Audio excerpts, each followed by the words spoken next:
बिस्मिल्लाहिर्रहमानिर्रहीम। नाज़रीन अस्सलाम वालेकुम। मैं हूं आपका मेज़बान साबिर शाकिर, वफाक दारुल इस्लामाबाद से कुछ ताज़ा तरीन इत्तलाआत और हम अपने आपसे शेयर करते हैं। पाकिस्तान के हालात व वाक़यात, सियासी सूरत हाल, मुआशी सूरत हाल इंतहाई दिगरगू है, किसी के कंट्रोल में नहीं है और पाकिस्तान में अमलन माफियाज का राज है और चंद खानदान है और स्मगलिंग उरूज पर है। गैर कानूनी तिजारत बहुत उरूज पर है। आप तसव्वुर नहीं कर सकते कि जो एक डॉक्यूमेंटेड तिजारत है उससे कहीं ज्यादा जो है वो तिजारत हो रही है स्मगलिंग के जरिए, और उसका ना ही पाकिस्तान को फायदा हो रहा है, ना पाकिस्तान के कौमी खजाने को फायदा हो रहा है, बल्कि कुछ खानदान पल रहे हैं, कुछ माफियाज पल रहे हैं। अभी एक देख रहा था, किसी ने मुझे भेजा, मैंने ट्वीट भी किया है कि चीनी माफिया कब से है। चीनी माफिया अयूब खान साहब से है। जनरल अयूब खान साहब जब थे उस वक्त से ये चीनी माफिया इसी तरह है, और उनके दौर में शायद कोई एक टेडी पैसा चीनी जो है वो महंगी हुई थी, एक टेडी पैसा या 2 टेडी पैसे, और उसके बाद वो एक तहरीक चली और वो जनरल अयूब खान साहब को ले डूबी। चीनी माफिया वहीं का वहीं रहा, और उसके बाद हर दौर में ये शुगर मिल्स माफिया जो है वो इसी तरीके से ही ये सारे काम करते रहे और अभी भी उनके कंट्रोल में है। यानी वो बिल्कुल कारोबार करें, सब कुछ करें, लेकिन जब उस कारोबार को एक मोनोपोली की सूरत में बनाया जाता है, मोनोपोली उसमें आ जाती है, तो फिर उसमें हमारे बहुत से इस कारोबार में हमारे बहुत से बुजुर्ग भी हैं, उनको भी हमारा उनसे मिलना जुलना भी है। लेकिन सवाल ये पैदा होता है कि ये इतना तगड़ा है कि आप कोई कंट्रोल नहीं कर सकते, और ये मसनूई तरीके से ये सब कुछ किया जाता है। बहरहाल इस वक्त हालात वाक़यात क्या हैं? हालात वाक़यात ये हैं कि एक बार फिर इमरान खान साहब के साथ, पाकिस्तान तहरीक इंसाफ के साथ एक संजीदा मुज़ाकराती अमल शुरू हो चुका है। उसमें इमरान खान साहब के साथ बराह रास्त, जाहिर है अभी तक नहीं, इनडायरेक्ट चल रहा है, और इसकी नौबत क्यों आई और ये वजह क्या है? पहले तो ये बात है कि ये हो जाना चाहिए, अंडरस्टैंडिंग होनी चाहिए, और इसमें जो इस वक्त पाकिस्तान में पिछले 16 माह में हो रहा है वो नहीं होना चाहिए, और उसका नुकसान सिर्फ और सिर्फ पाकिस्तान को और पाकिस्तान के अवाम को हुआ है। अगर यही इंतकाल इक़्तिदार एक मुकर्ररा मुद्दत के अंदर जो इंतखाबात के सूरत में हो जाता नॉर्मली, तो अभी पाकिस्तान में कोई क्राइसिस ना होता। लेकिन चूंकि जनरल बाजवा ने एक ऐसी हरकत की ड्राइंग रूम में बैठ के कि उसने न सिर्फ पाकिस्तान को दाव पे लगा दिया, पाकिस्तान की मईशत भी, पाकिस्तान की सियासत भी, पाकिस्तान का आइन भी, और पाकिस्तान का सब कुछ दाव पे लग गया है। और सबसे ज्यादा नुकसान मैं समझता हूँ जनरल बाजवा के इस कदम से, इस साजिशी प्लान से सिर्फ और सिर्फ एक नुकसान हुआ, जो सबसे ज्यादा नुकसान हुआ, वो हुआ मुसल्लह अफवाज को, वो हुआ GHQ को, वो हुआ पाक फौज को, और वो हुआ पाक फौज के जर्नैलों को, और उसमें वो सब रगड़े में आ गए जिनका कोई रोल नहीं था इस साजिशी प्लान में। लेकिन वो एक ऐसा कंबल वो छोड़ के गए हैं, वो कंबल को उतारते हैं तब भी मुसीबत, नहीं उतारते तब भी मुसीबत। ये है एक जनरल बाजवा साहब ने ये काम किया है, ये उनका जो गुनाह है ये किसी भी सूरत में काबिल मुआफ़ी नहीं है। इसलिए उनको, वो बिल्कुल पुरसकून है, उनको कोई मसला नहीं है, और जबकि इस वक्त पूरे का पूरा इदारा और पाकिस्तान के अवाम और पाकिस्तान सारे का उनका जो है वो स्टेक पे लगा हुआ है जी सारा कुछ। तो पाकिस्तान का मफाद, पाकिस्तान के इदारे, इस वक्त उनका इम्तहान शुरू है, लेकिन बाजवा साहब पुरसकून है। आगे क्योंकि इस वक्त सिचुएशन चल रही है कि इस वक्त मुज़ाकरात का जो अमल शुरू हुआ है उस पर कोई कहते हैं कि ये कामयाब हो गया होगा, या कुछ कहते हैं नहीं होगा, लेकिन वो भी उसकी तरफ भी आता हूँ। उसकी वजह यह है कि इस वक्त सिचुएशन क्या है, सूरत हाल ये है कि पाकिस्तान की ये एक रिपोर्ट है मेरे सामने, रवा माली साल के पहले 9 महीने की एक रिपोर्ट है, जिसमें पाकिस्तान की एक्सपोर्ट्स जो हैं वो तकरीबन 14.5%, 14.55%, 14.5% जो है वो कम हुई हैं। और उसमें क्योंकि एक्सपोर्ट से ही हम माल बनाते हैं, यानी कि डॉलर्स आते हैं, ज़र मुबादला आते हैं, तिजारत बाहर, हमारा माल बाहर जाएगा तो डॉलर आएंगे, तो उसमें कमी हुई है। और यहाँ तक कि ये स्टेट बैंक की रिपोर्ट है, हमारी नहीं है, स्टेट बैंक ने आदाद शुमार जारी किए हैं। उसमें उन्होंने कहा है कि चीन, अफगानिस्तान, बांग्लादेश, श्रीलंका, भारत, ईरान, नेपाल, भूटान और मालदीव के लिए कमी के बाद, यानी कि इन ममालिक में भी हमारी एक्सपोर्ट कम हुई है। ये जो हमारे पड़ोसी ममालिक हैं ये सारे के सारे, इसमें 26 करोड़ 9 लाख डॉलर रह गई है सिर्फ एक्सपोर्ट, 26 करोड़ 9 लाख डॉलर सिर्फ इतनी रह गई है।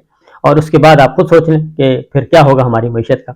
और कुल बरामदात 2.68 अरब डॉलर का सिर्फ 12% है जो जुलाई की ये है, और ये कमी सिर्फ बरामदात तक महदूद नहीं बल्कि जुलाई में भी वो कहते हैं कि जी खासतौर पर चीन से जो दरामदात में भी गुज़श्ता बरस के मुकाबले में ज़बरदस्त कमी आई है, यानी हमारी तिजारत जो है वो कम हो रही है और पाकिस्तान की बरामदात सालाना बुनियादों पर 21% कम हुई हैं। 21% कम होकर 3 अरब 33 करोड़ डॉलर सिर्फ रह गई हैं, यानी हमारी एक्सपोर्ट्स जो हैं वो 21% कम होकर 21.1 3 अरब 33 करोड़ डॉलर रह गई हैं।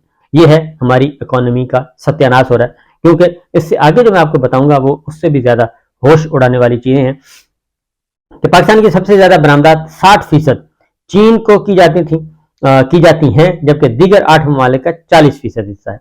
और माली साल 2024 के इब्तदाई महीने जुलाई में चीन को बरामदात 15.32% कमी हुई, जिसके बाद सिर्फ 14 करोड़ 73 लाख डॉलर रिकॉर्ड की गई। ये है हमारा हाल जी।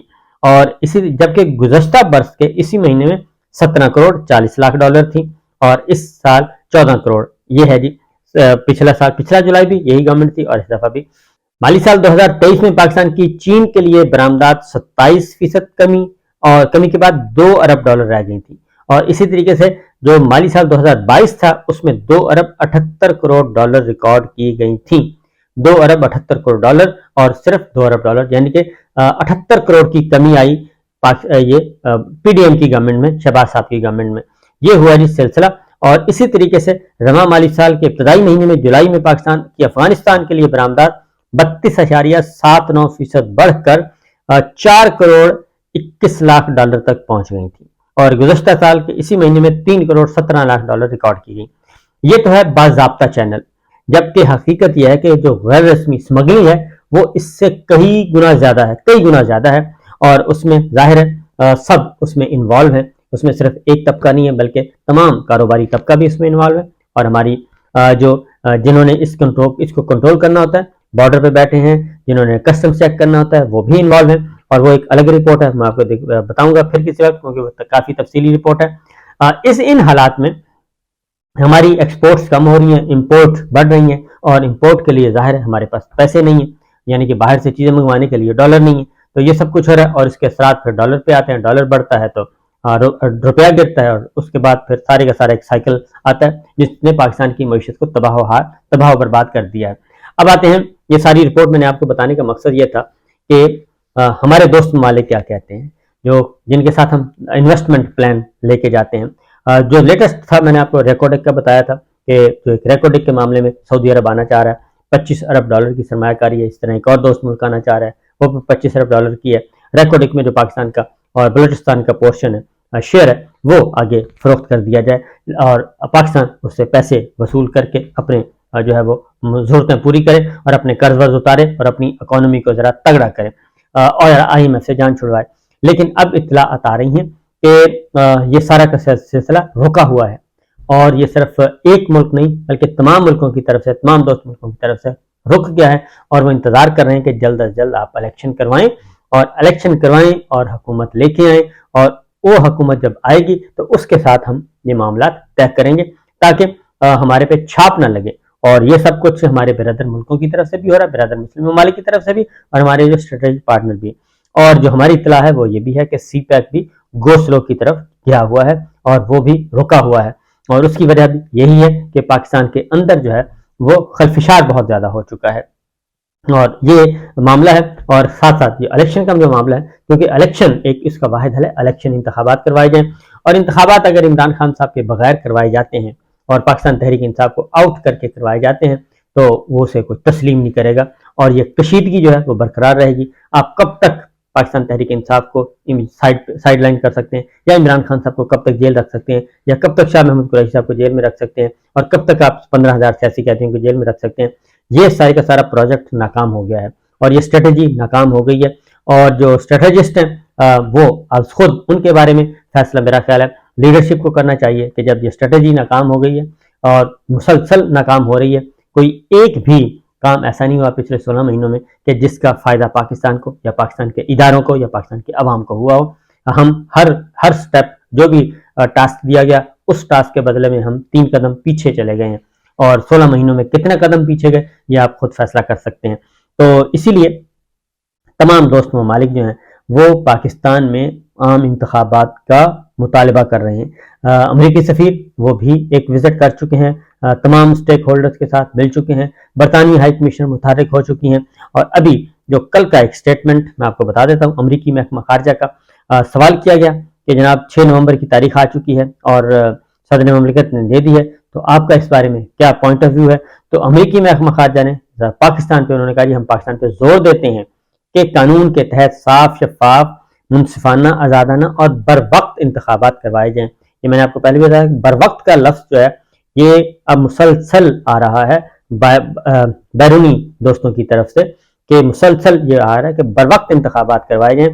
یہ جو لمبا کھینچنے کا، طول پکڑنے کا ہے، وہ نہیں ہو سکتا۔ یعنی جو تھا پلان کہ یہ کاکڑ سیٹ اپ جو ہے اس کو ذرا لمبا کھینچا جائے اور 2025 تک لے جایا جائے، اور اس دوران یہ ساری کی ساری انویسٹمنٹ اور یہ سارے کا سارا پلان میچور کیا جائے، اور وہ پلان اب جو ہے میچور ہوتا ہوا نظر نہیں آ رہا، کیونکہ امریکہ، برطانیہ، سعودی عرب، چائنا، کویت، قطر، یو اے ای سب کی طرف سے آ رہا ہے کہ الیکشن بر وقت ہونے چاہیے۔ تو اس لیے محکمہ خارجہ کے ترجمان نے یہ جو ہفتہ وار ان کی بریفنگ ہوتی ہے اس میں انہوں نے کہا، اور انہوں نے یہ خط کا جواب پوچھا جا رہا تھا کہ صدر علوی صاحب نے خط لکھا ہے، تو انہوں نے کہا جی کہ ہم دنیا بھر کے ممالک کے ساتھ بات کرتے ہیں، اسی طرح ہم پاکستان پر بھی زور دیتے ہیں کہ وہ آزادانہ، منصفانہ اور بر وقت انتخابات کروائیں اور انسانی حقوق، بنیادی آزادیوں اور قانون کی حکمرانی کا احترام کریں۔ اب ان بنیادی انسانی حقوق آپ کو معلوم ہے کہ پاکستان میں اس وقت نہیں ہے، اور بنیادی آزادیاں وہ نہیں ہیں، اور قانون کی حکمرانی وہ نہیں ہے۔ تو یہ ساری چیزیں جب نہیں ہیں تو پھر آزادانہ، منصفانہ انتخابات کیسے ہو سکتے ہیں؟ تو ان کی طرف سے ہے کہ یہ کروایا جائے اور بر وقت کروایا جائے، تو اس سے ڈیلے نہ کیا جائے۔ تو یہ باہر سے بدستور پریشر آ رہا ہے، اور یہ پریشر پاکستان کے اپنے مفاد میں ہے، کسی اور کے مفاد میں نہیں ہے۔ تو اس لیے ساری کی ساری چیزیں جی ہوا میں معلق ہیں، اور وہ اب انتظار کر رہے ہیں کہ پہلے الیکشن کروائیں، الیکشن کے نتیجے میں اسٹیبلٹی آنی چاہیے۔ اب اگر P T I Imran Khan صاحب کو باہر رکھے آپ اسٹیبلٹی لانا چاہیں تو وہ پاسبل نہیں ہے، نہ مائنس خان ہو سکتا ہے، نہ ہی مائنس پی ٹی آئی۔ یہ ساری دنیا کو پتہ چل گیا ہے، کیونکہ ہر سفارت خانہ کہ اپنی پلس، اپنی اعداد و شمار اکٹھے کرتا ہے اور اپنے ملک کو بھیجتا ہے۔ ان کے پاس بھی یہی اعداد و شمار ہیں کہ عمران خان کو اگنور کر کے، پی ٹی آئی کو اگنور کر کے ہم آگے بڑھنا چاہیں تو اس کا نیگیٹو امپیکٹ آئے گا۔ اس لیے پچھلے 16 مہینوں میں کوئی بھی سربراہ مملکت پاکستان کے دورے پر نہیں آیا، اور یہ ہمارا کریڈٹ یہی ہے بس جی۔ اور دو سب سے جو اہم ترین وزٹ تھا وہ بھی چائنا کے نمبر 4 پروٹوکول میں ان کا تھا، اور ایک چینی وزیر خارجہ آئے تھے۔ اس کے علاوہ اور ہمارے پاس کچھ نہیں ہے جو کہ بتانے کے لیے۔ تو یہ ساری چیزیں ہیں، یہ حقیقت حال ہے۔ اس لیے عمران خان صاحب کے ساتھ معاملات اور پاکستان تحریک انصاف کے ساتھ معاملات طے کرنا ضروری ہیں، اور اس کے لیے جو صدر مملکت، آرمی چیف اور D G I S I کی جو ملاقات ہوئی، اس کے بعد پھر محمد علی درانی صاحب کی ملاقات ہوئی، اور محمد علی درانی صاحب نے کچھ چیزیں کنوے کر دی۔ اب ایک طرف یہ نہیں ہو سکتا کہ پاکستان مسلم لیگ نواز یا نواز شریف صاحب کو جیل سے آپ باہر بھیج دیں اور پھر باہر سے لا کے آپ اقتدار کے ایوان میں بٹھا دیں، تو یہ اب کوئی بھی قبول کرنے کے لیے تیار نہیں ہے۔ اس کا رد عمل ہر جگہ سے اس کا رد عمل شدید تر آئے گا۔ ابھی صرف انہوں نے اناؤنس کیا، اور ابھی یہ پرسپشن، تاثر ابھرا ہے کہ نواز شریف صاحب کو سپورٹ کیا جا رہا ہے، اور ان کو اسٹیبلشمنٹ سپورٹ کر رہی ہے، ان کو نگراں حکومت سپورٹ کر رہی ہے، اور سپورٹ کر کے ان کو لایا جا رہا ہے اقتدار کے ایوانوں میں۔ تو رد عمل آنا شروع ہو گیا، جہاں تک کہ پاکستان پیپلز پارٹی بھی برداشت نہیں کر سکی۔ تو اس لیے انتظار کریں گی، تو دیکھتے ہیں کہ محمد علی درانی صاحب کا جو اب یہ ٹاسک جو ان کو دیا گیا ہے وہ کامیاب ہوتا ہے یا نہیں ہوتا۔ وہ کافی پر امید ہے کہ ہو جائے گا، اور اس کے ساتھ ساتھ ایک اور بھی سٹیپ لیا گیا ہے، اور وہ ہے حامد خان صاحب میدان میں آ گئے ہیں عمران خان صاحب کا مقدمہ لڑنے کے لیے۔ اب حامد خان صاحب جو ہیں وہ ایک نئی اسٹریٹجی کے ساتھ آ رہے ہیں اور آگے بڑھنا چاہتے ہیں۔ تو یہ سچویشن ہے جی، یہ صورتحال ہے، دیکھتے ہیں کیا ہوتا ہے۔ اجازت دیجیے، اللہ حافظ۔